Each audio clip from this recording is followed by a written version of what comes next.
예, 한국서는 그 아파트 단지를 주로 돌아다니면서 채소며 생선이며 부식 재료를 파는 분들이 많이 있습니다. 작은 트럭에 앰프를 설치해 가지고 그 단지에 와서 방송을 하죠. 그러면 이제 그 소리를 듣고 주부들이 가서 필요한 것을 사는데, 그 저희가 공부했던 신학대학원이 서울의 사당동에 있었습니다. 사당동. 그 뒤에 다 아파트 단지이기 때문에 여름 다가오면 이제 더우니까 창문을 열고 수업을 하는데, 가끔씩 이제 그 앰프 방송 소리가 들려요. 자, 왔어요, 왔어. 예. 싱싱한 생물 고등어가 왔다고. 그 눈을 떴다 감았다 깜빡깜빡 한다고. 그런 소리를 막 방송을 하면 한참 우리 교수님 열심히 수업하다가 소리가 가만 들어보면 기가 막히거든요. 그래서 진짠가 싶어서 한번 가봤더니, 예, 고등어가, 네, 어떻게 눈을 떴다 감았다 합니까? 여름철에 이런 일이 있었답니다. 한 주부가 배추 한 묶음을 10,000원에 샀습니다. 돈을 미리 지불하고 자기 아파트 동호수를 적어주고 배달을 부탁했습니다. 그런데 집에 가서 아무리 기다려도 이미 돈을 미리 줬는데 그 배추 묶음이 배달이 안 되는 거예요. 그래서 상당히 불쾌한 마음으로 믿고 돈을 준 자신을 원망하면서, 그리고 그 장사꾼 욕을 막 했습니다. 그런데 그 다음날 아침에 누가 초인종을 눌러서 나가보니까 그 장사꾼이에요. 배추 묶음을 들고 서 있더랍니다. 그래서 왜 이렇게 늦었냐고 막 따지니까, 사실은 어제 갑자기 비가 내려가지고 종이에 아파트 동하고 호수 적어준 것이 비에 젖어서 지워졌답니다. 겨우 마지막에 5호라는 숫자만 남아가지고 그 근처 아파트 5호실을 다 돌아다닌다고 오늘 아침에야 이 집을 찾았다고 그랬대요. 실제 있었던 이야기인데 이 이야기가 한 방송국 라디오 프로그램을 통해서 소개가 되었습니다. 그렇게 많은 사람들이 이 이야기를 듣고 감동을 받았답니다. 이런 이야기가 감동이 되는 것은 오늘 우리가 사는 이 시대가 얼마나 약속이 잘 안 지켜지는 시대인가에 대한 반증이 되는 거죠. 하나님 말씀은 우리가 하나님의 자녀된 증거 하나가 그 마음에 서운한 것은 해로울지라도 변치 아니하는 것이라, 이렇게 말씀하십니다. 시편 15편 4절에요. 하나님 아버지께서 신실하십니다. 우리 하나님은 신실하십니다. 약속하신 것을 반드시 지키시는 분입니다. 그러면 하나님의 자녀된 우리들도 이 아버지 하나님의 신실하심이 우리들에게도 마땅히 요구되는 것입니다. 정말 좋은 사회는 약속이 지켜지는 사회입니다. 얼마나 잘 사냐, 얼마나 돈을 많이 버냐, 그것보다는 얼마나 믿을 만한 사회인가 하는 것이 중요한 것입니다. 오늘 이곳 한인사회의 심각한 문제 하나가 뭡니까? 약속이 제대로 지켜지지 않고 있다는 것입니다. 한인신문에 약속한 임금을 제대로 주지 않는 그런 기사가 나왔습니다. 특별히 워킹 할리데이 비자로 온 청년들 그 수고를 도둑질해 갔다고. 인터넷에 호주를 소개하는 사이트가 있어서 들어가 봤더니 호주에서 워킹 온 청년들이 경험한, 그래서 호주 사정들이에요. 어디 가면 일자리가 많고 어디 가면 물가가 어떻고 생활이 어떻고 뭐 여행 정보 이런 건데, 시드니를 이렇게 소개했습니다. 일거리는 시드니가 제일 많대요. 그리고 영어가 되면, 가급적이면 호주인들한테 가서 일하지, 영어 안 되면 뭐 할 수 없이 한국 사람들 밑에 가서 일할 수밖에 없지만, 그럴 때는 주의가 필요하다. 그래서 거기 보니까 그동안 돈 때문에 킨 그런 사정들을 그때 다 적어놨어요.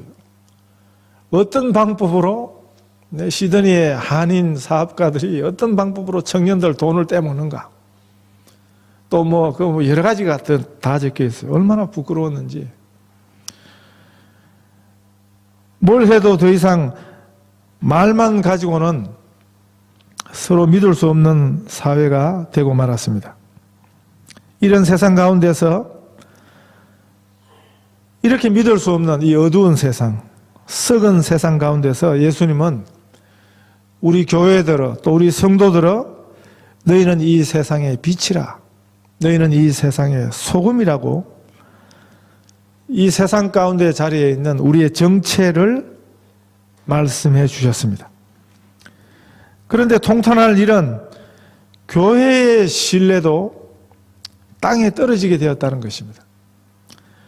그전에는 그리스도인이다, 신자라는 그것만 가지고도 믿어주던 때가 있었습니다. 그러나 오늘은 더 이상 아닙니다. 우리 기독교 신앙에서 이 약속이라는 개념이 얼마나 중요합니까? 성경은 아시는 것처럼 구약하고 신약으로 나누어져 있습니다. 그런데 구약할 때 이 약자도 약속 약자입니다. 신약할 때 약자도 약속 약자입니다. 성경은 뭐냐 하면 이전에 주신 약속, 그게 구약이고요. 또 새로운 약속, 그게 신약입니다. 약속책이 성경입니다. 그만큼 성경은 약속을 중요하게 다룬다는 그런 증거인 것입니다. 우리 하나님은 어떤 분이냐? 하나님에 대해서 우리가 여러 가지 표현을 할 수 있지만, 하나님은 약속하시는 하나님이십니다. 약속의 하나님이십니다. 그리고 하나님은 그 약속에 얼마나 신실하신 분인가 하는 것을 성경을 통해서 우리는 배울 수 있습니다. 우리는 연약하기 때문에 우리는 약속에 불성실해요.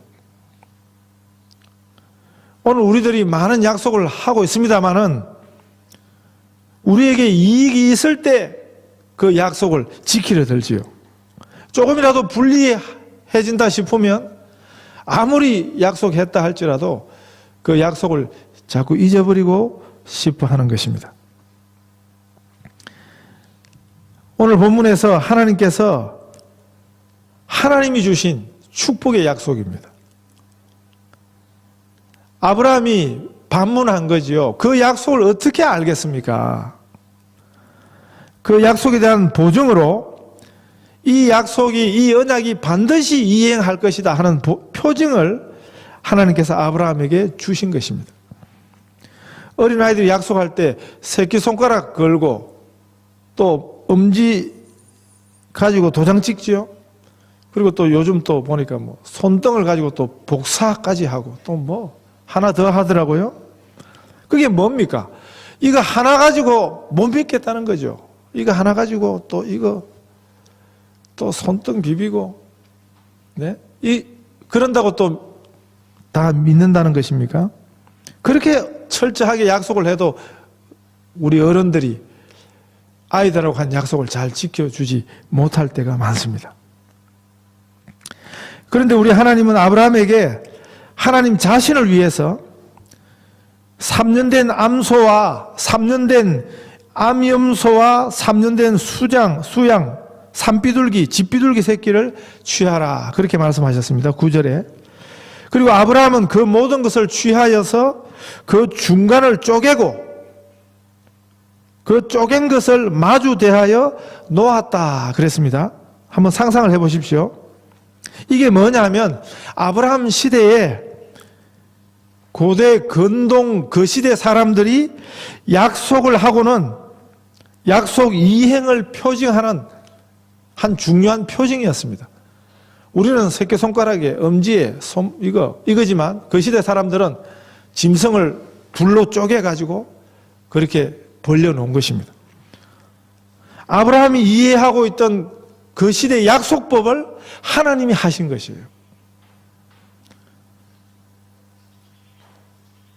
하나님께서 하나님 자신의 약속을 반드시 이행하겠다고 하는 그 보증을 이렇게 하신 것입니다. 그게 무슨 뜻이냐면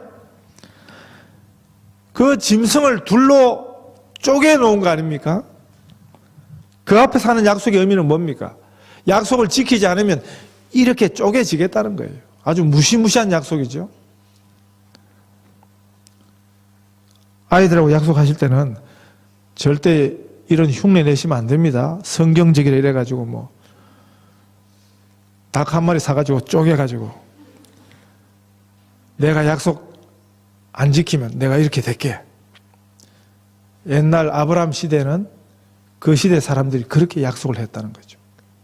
그런데 하나님께서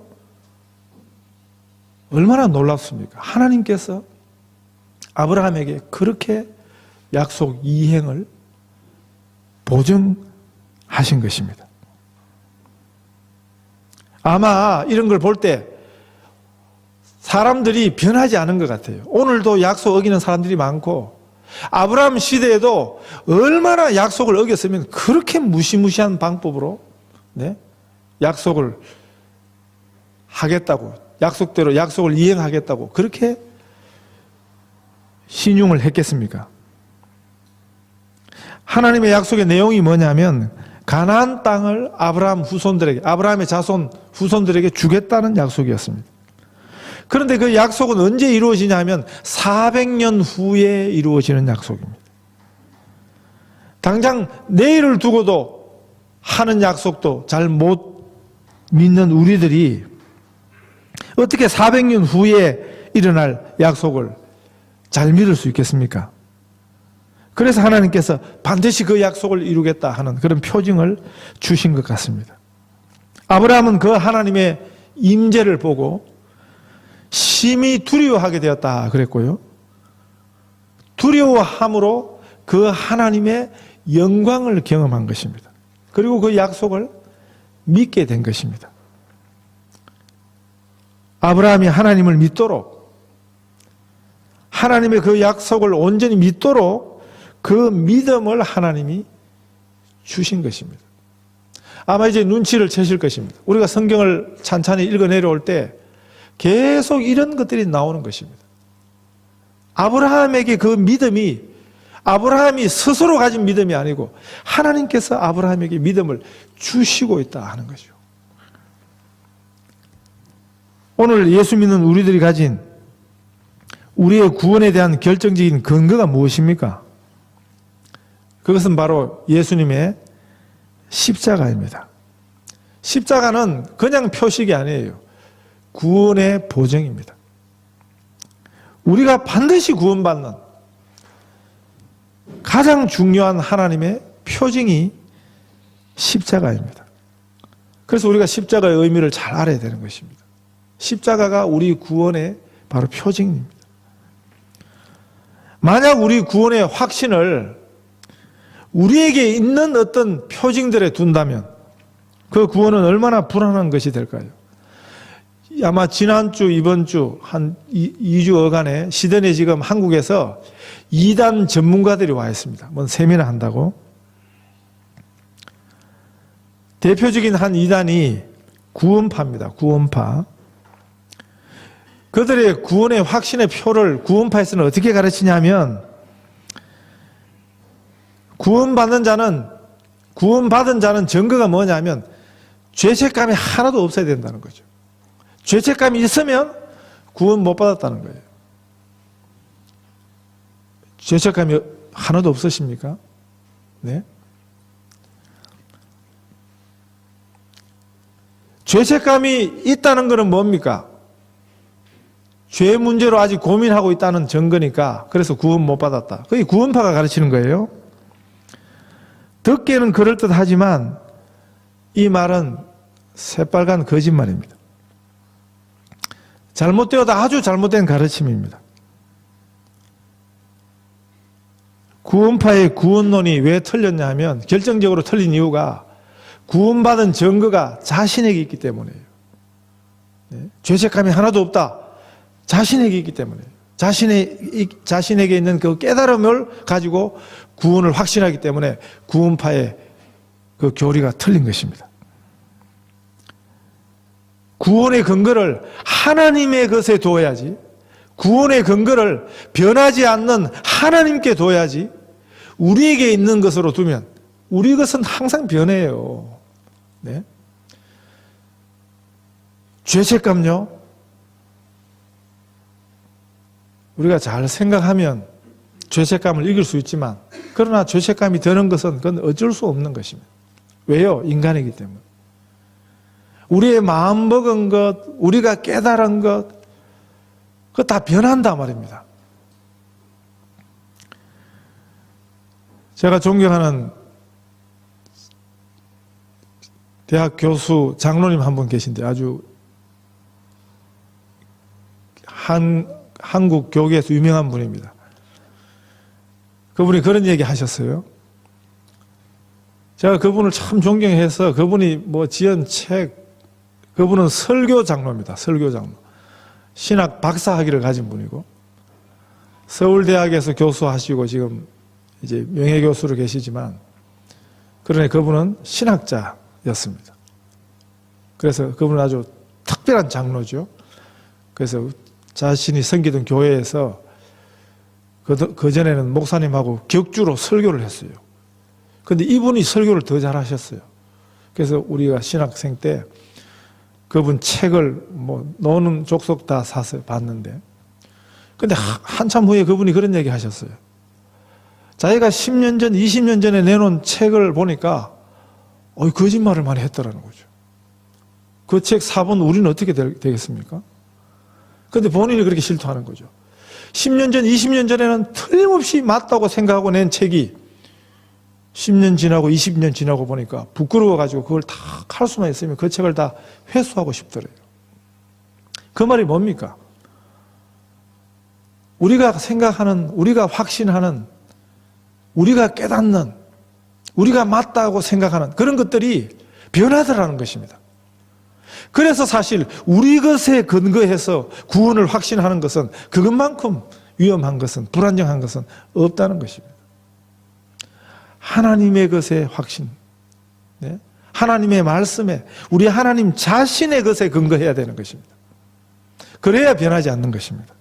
왜냐하면 하나님은 변하지 아니하시는 분입니다. 그래서 지금 하나님께서 아브라함에게, 하나님 자신이 아브라함에게 믿음을 주시는 것입니다. 하나님 자신의 말씀을 아브라함이 믿도록 하시는 것입니다. 그게 지금 계속 창세기에서 반복되고 있는 것입니다. 우리 신앙생활에서도 가장 어리석은 행위 하나는 우리 신앙생활의 의의를 붙잡는 것입니다. 그건 인간적인 것입니다. 그건 인간적인 믿음입니다. 인간적인 믿음은 그건 허망한 것입니다. 세계의 종교는 크게 두 가지로 나눌 수 있습니다. 하나는 자력구원입니다. 자력구원. 말 그대로 내 힘으로 구원을 얻는 것입니다. 불교의 구원이 그렇습니다. 이슬람의 구원이 그렇습니다. 이 세상 모든 종교의 구원이 그렇습니다. 그러나 기독교의 구원은 철저히 타력 구원입니다. 자력 구원이 아니에요. 하나님에 의해서, 하나님 말씀에 의해서, 하나님의 약속에 의해서, 하나님이 주도하시는, 하나님이 전적으로 우리에게 주시는. 그래서 에베소서 2장 8절에 바울이 믿음은 뭐라고요? 하나님의 선물이라고 그렇게 가르치는 것입니다. 우리 자신에게서 난 믿음이 아니고 하나님이 우리에게 주시는 믿음입니다. 우리가 예수님을 찾은 것이 아니고 예수님이 우리를 먼저 부르셨다고 말씀합니다. 우리가 하나님을 알기 전에 하나님이 먼저 우리를 아셨습니다. 아브라함에게 하나님이 그러셨던 것처럼 우리는 그래서 예수님의 십자가, 그게 뭡니까? 그게 예수의 공로입니다. 십자가는 뭐예요? 내 공로가 하나도 없어요. 그건 철저하게 하나님의 은혜, 예수님의 공로, 보혈의 공로, 그게 십자가거든요. 그래서 우리는 십자가만 통해서 우리 구원을 확신할 수 있는 것입니다. 오늘 저녁에 이 밤이 가기 전에 하나님이 우리를 부르신다면, 우리가 이 세상을 떠나서 하나님 앞에 서게 된다면, 오늘 밤 우리들이 구원 얻는 확실한 증거가 뭡니까? 천국 문 앞에서 하나님께서 우리에게 왜 너를 내가 이 문 안으로 들여야 하느냐 하면 뭐라고 말씀하시겠습니까? 우리 교회 잘 다녔습니다. 기도 열심히 했습니다. 이런 거 이야기 하시겠어요? 그런 걸로는 안 된다는 거예요. 성경은 이 구원의 문을 통과하기 위한 대답으로 딱 한 가지밖에 없다고 말씀하십니다. 바로 십자가입니다. 예수님의 공로입니다. 예수 이름. 그것이 유일한 구원의 처방입니다. 구원의 방법입니다. 나를 위해 십자가에 죽으시고 부활하신 그 예수님을 믿습니다. 그 말밖에 다른 대답이 없는 것입니다. 그런데요, 십자가 사건을 듣고 본다고 다 믿는 게 아니에요. 십자가를 우습게 여기고 조롱하는 사람들이 얼마나 많습니까? 성령 하나님이 역사하셔야 되는 것입니다. 십자가를 바라볼 때 일어나는 이 믿음도 주님이 주시는 것입니다. 믿으려고 예를 서셔서 믿게 되셨습니까? 나의 예수님이 오늘 내게 믿음을 잊게 한 것입니까? 그런 믿음은 곧 허물어지는 것입니다. 그런 믿음은 곧 변하는 것입니다. 진정한 믿음은 하나님에게서 오는 것입니다. 오늘 우리에게 믿음이 있다는 것, 이것은 참 신기한 사실입니다. 하나님께서 아브라함을 찾아가셨듯이 하나님께서 우리를 부르시고 찾으신 결과로 우리에게 믿음이 있게 된 것입니다. 이 사실을 감사하십시다. 이것으로 찬송하십시다. 우리는 한없이 연약하고 불안한 존재지만 우리가 믿는 하나님은 그 약속에 신실하신 하나님이십니다. 하나님은 말씀하신 것을 반드시 이루십니다. 우리 하나님은 약속하시고 또 약속하시는 하나님이십니다. 이 하나님의 약속을 붙잡고 사십시다. 우리 하나님의 신실하심을 우리가 꼭 믿으십시다. 그리고 하나님의 자녀답게 아버지의 신실하심을 우리 삶에서 나타내 보이고 사시는 우리 귀한 성도들 다 되시기를 축복합니다.